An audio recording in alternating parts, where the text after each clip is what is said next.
Members, we find ourselves in a terrible position. The provincial government has somehow got it into its head that starving us of the funds that go along with managing development applications and the impacts of developments, that eliminating or dramatically reducing democratic local discussion of the future of how this city develops, and deregulating how planning applications are dealt with somehow adds up to a better future.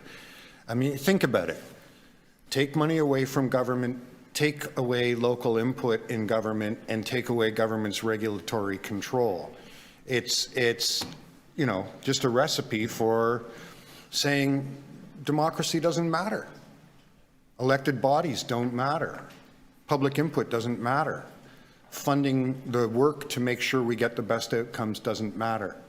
That's not the city that any of us is here to build.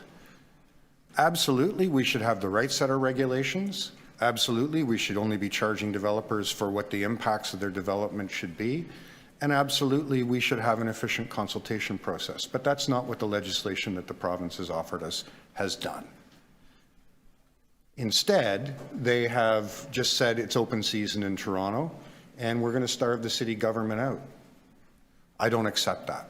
And I know it's the staff's duty and obligation to bring us the recommendations that bring our process into conformity with provincial law. That's their job. They have to tell us how that works.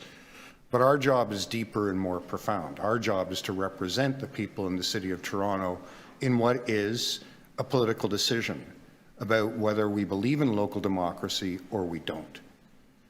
The recommendations that are here does bring everything into conformity, but it does it by assuming that the set of rules we had for considering site plan applications before the province decided to destroy the planning process should simply be transferred over and away we go.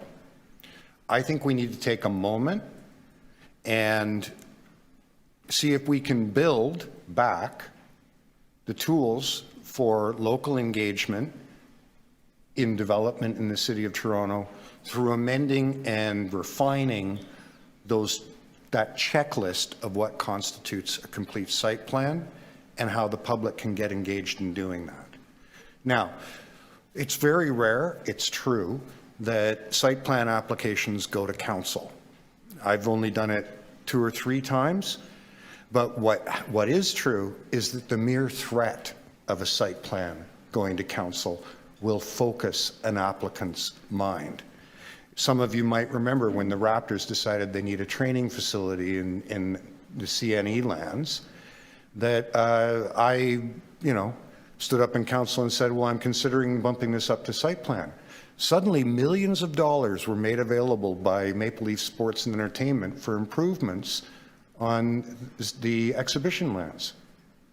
Similarly, with just regular run-of-the-mill development applications, the management of the streetscape, the plant materials, the quality of the trees, the soil volumes, all kinds of stuff magically got better when a councillor said, well, I can bump the site plan up. We can't surrender our ability to focus applicants' minds. We have to change how we focus their minds. And that looks like it has to be something that's more front-ended than it used to be, through giving us a better list of things that the applicant has to do in site plan.